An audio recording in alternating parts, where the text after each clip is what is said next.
Sunlight poured through the tall windows of the Rosewood estate, painting the bridal suite in honey-colored light. The air smelled faintly of peonies and pressed linen. Somewhere downstairs, music played softly, the kind that felt too delicate to belong to the real world. For a long moment, I simply stood there, barefoot, hair pinned, heart trembling, staring at my reflection. The gown hung on its wooden stand by the window, ivory lace spilling like water onto the polished floor. It was beautiful, too beautiful. Julia was the first to stir.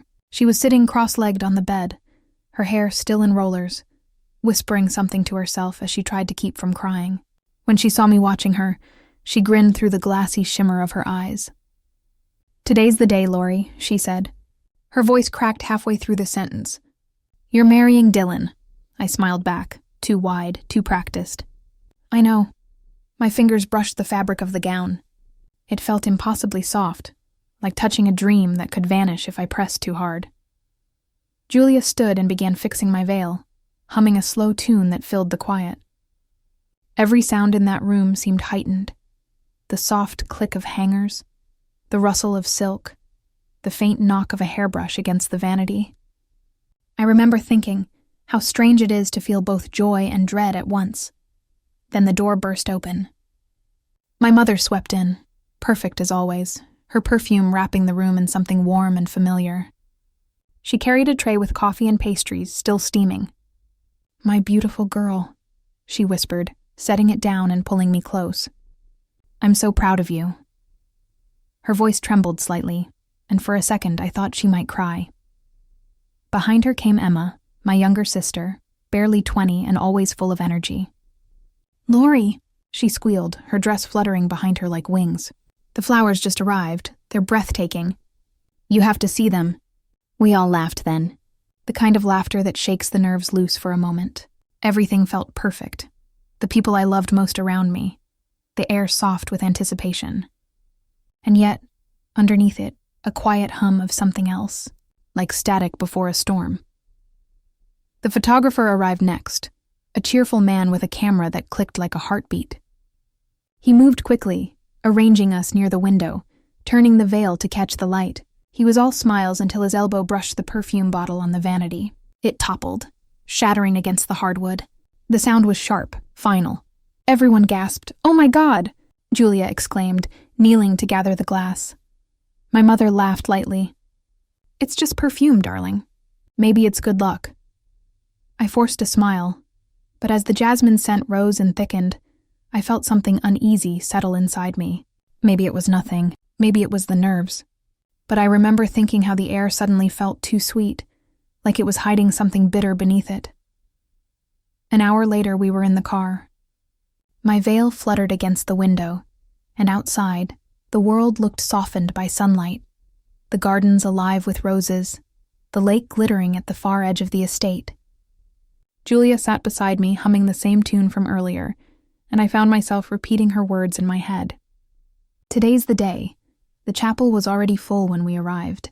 Guests turned as I stepped out, their faces glowing like candlelight. My father waited at the entrance, stiff in his black suit. His eyes were wet but proud. When he saw me, he took a long, shaky breath. "You look like your mother did on our wedding day," he said. My throat tightened. "Then I'm in good hands." He smiled faintly, offering his arm. "Always." The walk down the aisle felt endless and yet gone too soon. The organ music swelled, filling the vaulted ceiling with sound. Every face blurred into a wash of color, but Dylan stood sharp and clear at the end of it all. His gray eyes found mine the way they always did, steady, kind, and almost disbelieving. The sight of him pulled everything inside me into stillness. He looked every bit the dream I had carried for years. Dark hair neatly combed, tuxedo tailored to perfection, a nervous smile that made him look younger. When I reached him, he took my hands, and I felt his palms trembling. "You're the most beautiful thing I've ever seen," he whispered, just before lifting my veil. And I believed him. I believed in the moment, in the light, in everything that glittered around us. The chapel glowed with white roses and candlelight, thousands of them lining every pew. It looked like something out of a movie. His best friend, Thomas, stood beside him as best man, grinning like a proud brother. Dylan's younger brother, Andrew, only 19, looked uncomfortable in his tux, but gave me a shy smile that steadied me. I'd always liked Andrew, gentle, honest, the kind of boy who never spoke more than he had to. Then there was Caroline, my new mother-in-law. She sat in the front row, lace handkerchief in hand, dabbing at eyes that didn't seem to need drying. Her dress was silk, pale gray, and her hair pinned with deliberate elegance. To anyone watching, she was the picture of grace, the devoted mother seeing her son's dreams fulfilled. When our eyes met, she smiled, a slow, deliberate curve of the lips. The kind of smile you could never quite read. I smiled back because that's what brides do, but something about the way she held my gaze made my stomach twist. Dylan's father, Robert, sat beside her. His posture rigid, his hands folded over his cane. He looked not at us, but at the floor, his expression unreadable. The ceremony unfolded perfectly. Vows exchanged. Rings slipped onto trembling fingers, applause rising like a wave. I remember the taste of relief, the way my heart lifted when Dylan whispered, "Forever," against my hair. For a brief moment, it felt like the world had stopped trying to hurt me. Afterward, the guests poured into the garden for champagne and photographs. The air was golden with sunset. Strings of fairy lights began to glow overhead. Laughter floated like music. Someone shouted that the toasts would begin soon. Caroline moved among the guests like royalty, offering smiles, laughter, small touches of affection. Always the gracious hostess. But every time her hand brushed my arm or her eyes flicked toward me, something cold stirred in my chest. She was too polished, too careful. At one point, I saw her speaking to a waiter, gesturing toward the head table where the champagne flutes gleamed in a perfect line. She said something I couldn't hear, then laughed, a sound so light it barely seemed human. Julia tugged my arm. "You okay?" "Yeah," I said, forcing another smile, just taking it all in. Inside, the hall was ready. Candlelight shimmered against glass and silver. My place card sat neatly beside Dylan's, and in front of my seat, a delicate crystal flute waited, the golden liquid inside catching the light. Caroline was at the other end of the table now, instructing the servers, her hand brushing the rim of one of the glasses. I told myself it was nothing, just a mother being helpful, just a small detail in a perfect evening. But even then, some part of me noticed how her fingers lingered a moment too long, how she looked over her shoulder before stepping away. I pushed the thought aside. After all, this was supposed to be the happiest day of my life. When Dylan took my hand and led me toward the crowd for our first dance, I let myself forget the way her smile had felt. I let myself sink into the rhythm, into his warmth, into the illusion that we were safe. I didn't know then that somewhere behind us, in the flicker of candlelight, 3 seconds were already ticking away. 3 seconds that would change everything. The reception glowed like something from a dream. The sun had sunk behind the hills, leaving a violet haze that wrapped the estate in quiet splendor. Chandeliers floated like stars above the hall, scattering warm light across the marble floors. The string quartet played softly, and laughter rippled through the crowd as waiters glided between tables, carrying trays of champagne. Everything looked impossibly elegant, so perfect that it almost felt staged. I should have felt happiness, pure, uncomplicated joy.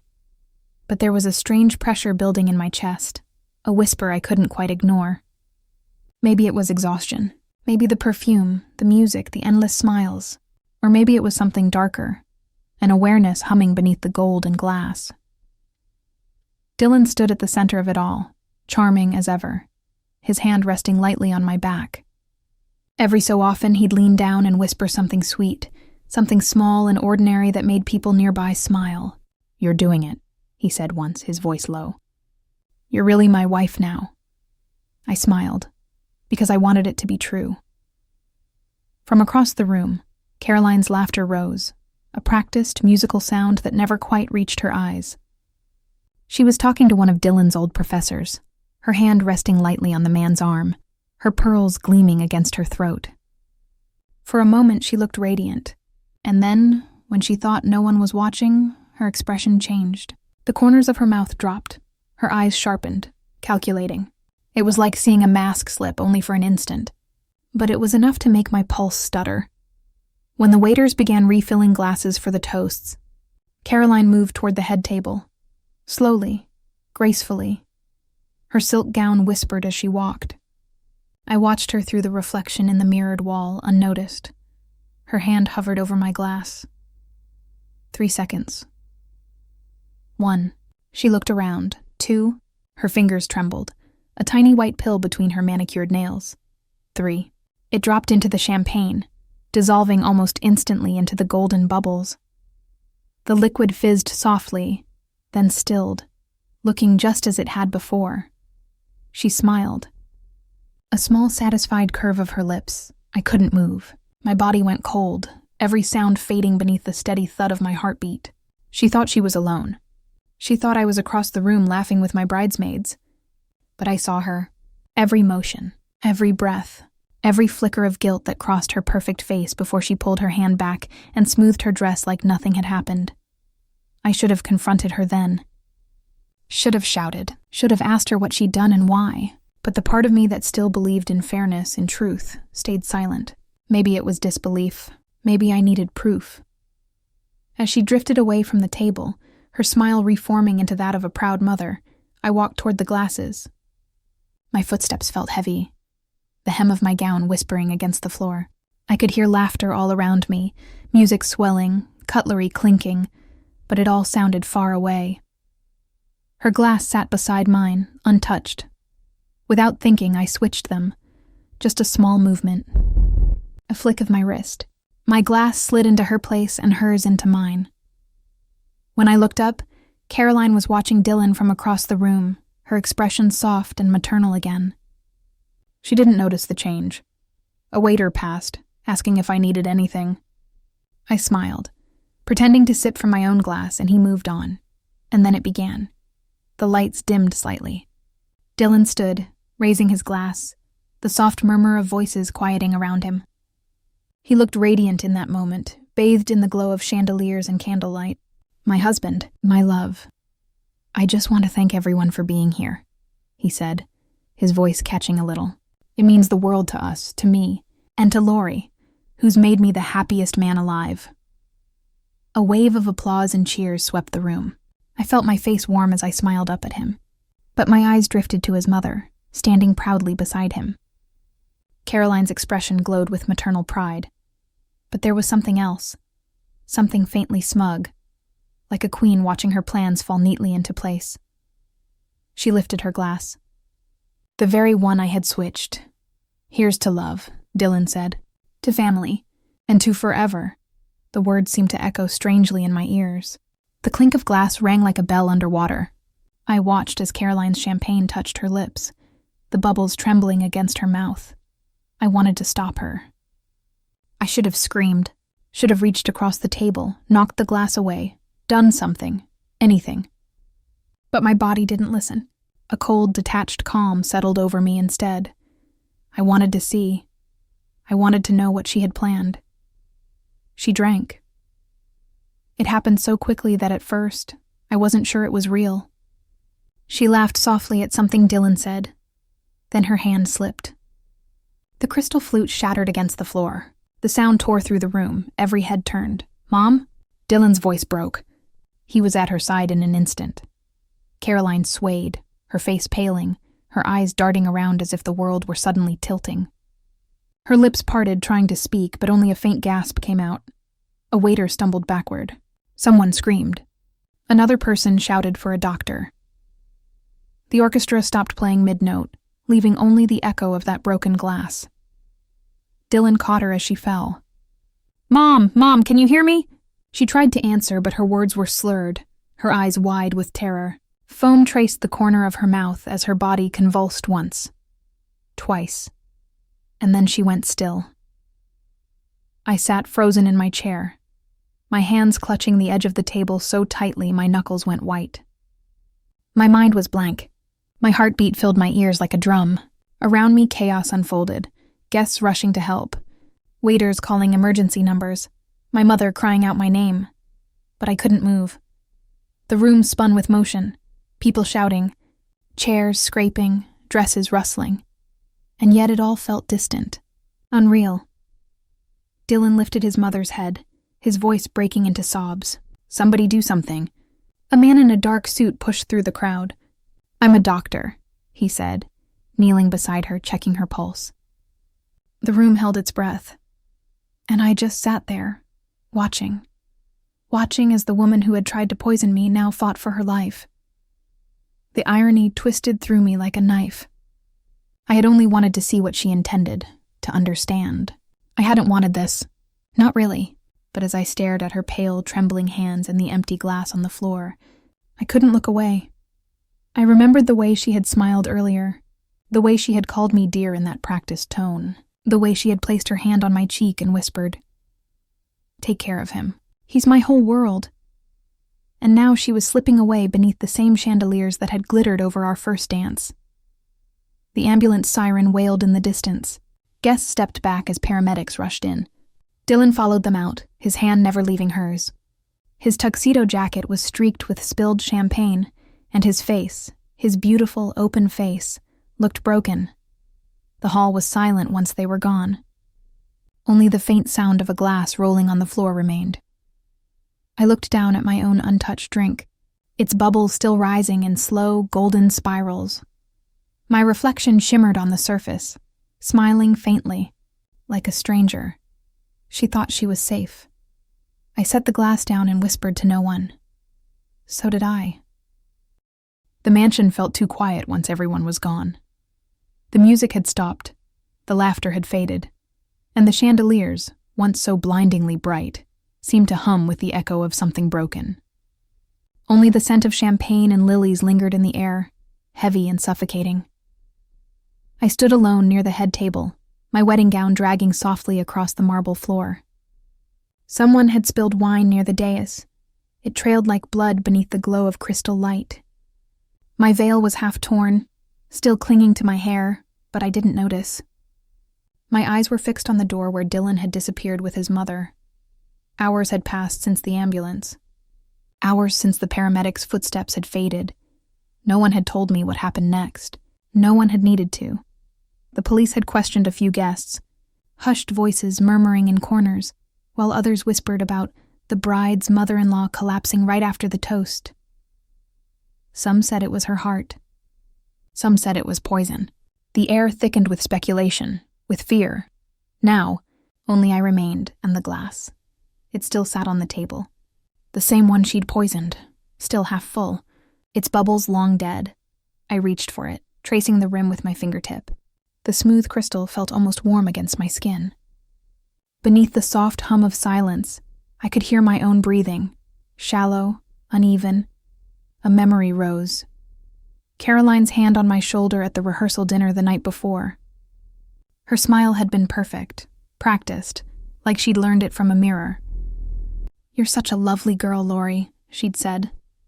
"I just hope you know what kind of man my son really is." The words had stung. Then I'd laughed them off. Now they sounded like something else entirely, a warning, or maybe a threat. The door creaked. I turned, heart lurching, and there he was. Dylan. His bow tie was gone, his shirt half untucked, his hair disheveled from running his hands through it again and again. His eyes were red-rimmed, his expression hollow. "She's gone," he said simply. The words fell like a stone in the quiet. He stood there for a long moment, looking at me as though I were a ghost. Then he crossed the room, slowly, each step dragging until he stopped in front of me. "She didn't deserve that," he whispered. I opened my mouth to speak, but nothing came out. My throat tightened. "I don't understand," he said, voice breaking. "She was fine all morning, laughing, smiling. And then..." He gestured toward the table, toward the shattered glass still lying where she'd fallen. "They said it was poison," he said. "Cyanide or something close to it. They're still testing." My stomach turned. The word hit like a slap. Cyanide. So deliberate. So final. "They'll want to talk to everyone," he continued, eyes darting toward the untouched champagne near my hand. "Everyone who was near the drinks. The waiter, You, me? There was no accusation in his tone, but something in the way he said you made my chest tighten. I forced myself to meet his gaze. You think No, he said quickly. Too quickly. No, of course not, He rubbed his forehead, trembling. She's dead, Lori. My mother is dead. On our wedding night. The words broke me, not from grief, but from guilt. Because I'd let it happen. Because I'd watched her poison me. And I'd chosen not to stop her. Because some quiet, buried part of me had wanted to see her undone. I could still hear her laughter from that morning. The way she'd told her friends. It's so hard letting go of your son to a girl who doesn't really belong in our family. Belong. That word had carved itself into me like glass. I stepped closer, reaching for his hand. Dylan, I whispered, there's something I need to tell you. His eyes flicked toward mine, hopeful, desperate, breaking. But before I could speak, the ballroom door opened again. 2 men in plain suits entered. One of them, tall with graying hair, flashed a badge. Detective Rains, he said. We'll need a word with both of you. The other, younger, carried a small evidence bag. Inside it, the broken stem of a champagne flute. Dylan's hand slipped from mine. The older detective's gaze lingered on the table, then on me. Mrs. Hawthorne, he said gently. You were seen near the drinks table right before the toast. We'll need a brief statement. My name sounded foreign on his tongue. Mrs. Hawthorne, the title I had worn for only a few hours. Dylan looked between us, torn. She didn't do anything, he said firmly. She was beside me the whole time. Rains nodded. I understand, sir. We're just trying to establish a timeline. I forced a nod, my hands trembling slightly. Of course, he gestured toward a side room. If you'll follow me. The smaller room off the main hall was dimly lit, the air cooler. I sat across from the detective, the remnants of laughter and music still echoing faintly through the walls. He opened a small notebook, his tone calm, almost kind. Did you notice anything unusual before the toast, Mrs. Hawthorne? I hesitated. The truth hovered just behind my teeth, raw and dangerous. I don't know, I said finally. Everything happened so fast. His pen moved slowly. Anyone touch your drink? My heart pounded. The image of Caroline dropping that tiny pill burned behind my eyelids, but my voice stayed steady. No, not that I saw. He looked up from his notes, studying me for a long moment, then nodded. That'll be all for now. I rose numb and walked back into the empty ballroom. Dylan waited by the doorway, shoulders slumped, eyes distant. They're saying it was an accident, he said quietly. Some medication she was taking might have reacted badly. They're not sure yet. I nodded, though my chest felt tight. I'm sorry, I whispered. He looked at me, searching for something in my face. Maybe truth, maybe comfort. But I couldn't give him either. Let's just go home, he said finally. Please. The drive to the house was silent. The moon hung low, pale and indifferent, washing the car in silver light. Dylan's hand rested on the steering wheel, fingers tapping restlessly. I stared out the window, watching the dark blur of trees, the reflection of my face. Too calm, too still. When we reached the house, he went straight upstairs without a word. The door closed softly behind him. I stayed in the kitchen, under the weak light of the refrigerator, staring at the wedding cake box someone had delivered hours earlier. A single slice remained, frosting smudged, a white rose of sugar slightly crushed. I picked up the knife and cut another sliver. Not because I was hungry, but because I needed to do something. Anything. When I set the knife down, my gaze drifted to the envelope propped beside the cake.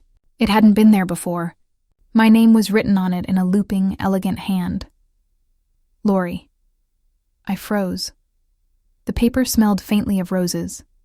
Inside was a small, folded note. No date, no signature. Just 4 words, written in Caroline's familiar handwriting. You were never safe. My breath caught. The room seemed to tilt, the words blurring. My hand shook as I turned the envelope over, and a small key slid out, landing on the counter with a metallic chime. A key. Old, heavy, brass. From somewhere deep inside, I felt that quiet whisper again, the one that had haunted me all night. The one that had said something was coming, and now it had arrived. Outside, the wind picked up, rattling the windows. The house creaked, settling into its silence. I looked at the key again, its teeth catching the light. Caroline's last words echoed in my mind like a curse. You were never safe. And for the first time that night, I believed her. The storm began just after midnight.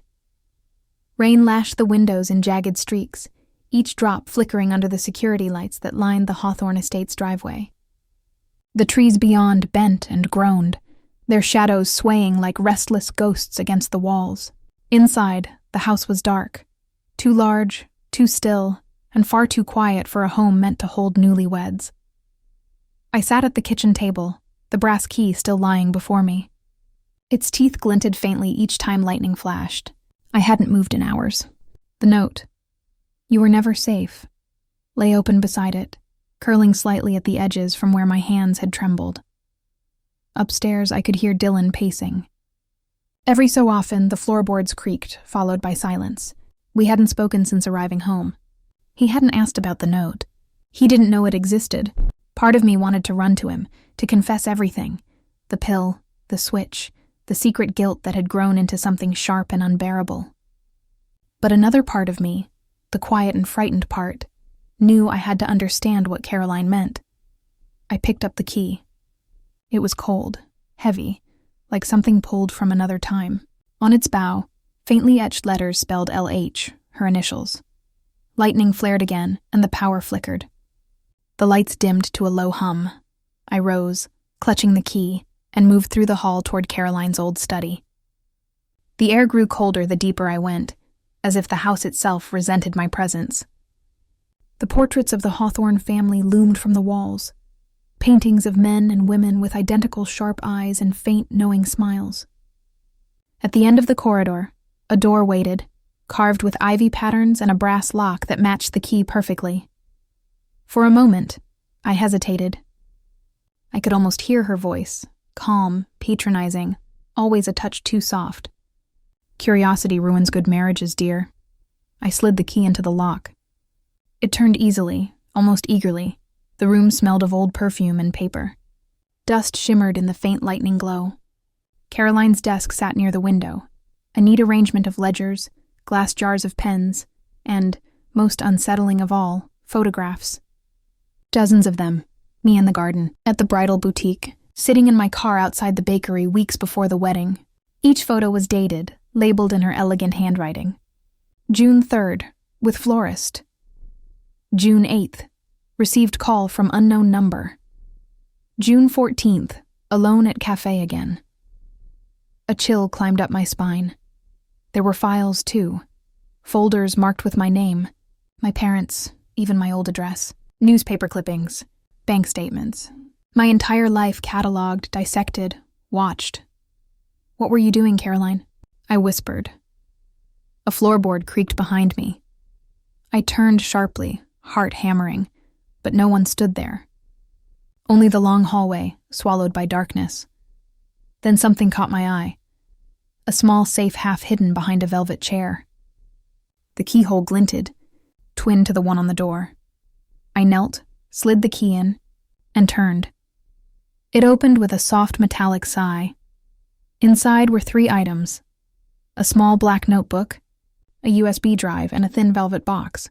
The notebook was filled with neat handwriting. At first it looked like a diary, but the tone was wrong, detached, cold. He doesn't know I know. He thinks I'll let him marry her, but she'll destroy this family. If she won't leave quietly, I'll make sure she leaves another way. My throat closed. The USB drive. My fingers trembled as I plugged it into the small laptop on the desk. The screen flickered to life, an old desktop wallpaper of Dylan as a child. Folders filled the screen. One was titled June Footage. I clicked it. The first video opened to a dimly lit office, the same one I was standing in now. Caroline sat at the desk, speaking softly to someone off camera. He doesn't see it yet, she was saying, but he will. Once she's gone, he'll come back to me. He always does. The camera shifted slightly, revealing the reflection of a man in the mirror behind her. Dylan. My breath caught. He was younger in the video, maybe from a year ago, but the way he looked at her, tense, frustrated, was unmistakable. "Mom, stop this," he said. "You're making things worse." "She's using you, Dylan," Caroline hissed. "Just like your father's whore did. I won't let it happen again." He turned to leave. She grabbed his arm. "If you marry her, something terrible will happen." The video cut off. I sat back, trembling. Something terrible had happened. A new sound echoed from upstairs, the creak of the floor, followed by footsteps descending, slow, heavy. "Lori?" Dylan's voice floated through the hall, low and uneven. "What are you doing down there?" I closed the laptop quickly, heart pounding. "Just couldn't sleep," I called back. "I needed water." His steps drew nearer. "You've been gone for a while." He appeared in the doorway, half in shadow. His shirt was wrinkled, eyes hollow but alert. Lightning flashed behind him, illuminating his face for an instant, and the faint smear of dried blood on his cuff. My pulse stumbled. "Is that—" I began. He glanced down, wiping it quickly with a napkin from his pocket. "From when I tried to lift her, it's nothing." The explanation sounded wrong, too neat. His gaze drifted past me to the open safe, the photographs, the scattered papers. "What's this?" he asked quietly. I opened my mouth to lie, but the words that came out were truth. "Your mother was watching me. For months." He stepped inside slowly, eyes scanning the photographs. "She's been sick for a long time," he murmured. "Obsessive, paranoid." He picked up one of the clippings and smiled faintly. "She used to do this with everyone who came near me. Nannies, girlfriends, even my teachers." "That doesn't explain the poison," I said. He looked at me sharply. "Poison?" I froze. I hadn't meant to say it aloud. "What do you mean?" he pressed, his tone suddenly cold. She put something in my drink," I stammered. "I saw her. I just didn't—" His expression changed. A flicker of something like realization. Or maybe rage. "You switched the glasses." The way he said it, soft, certain, made my blood run cold. I stepped back. "Dylan," he took a step closer. "You let her die." The room felt smaller, the air thicker. I didn't know what she was planning. "But you saw," he cut in. His voice rose, sharp and cracked. "You watched.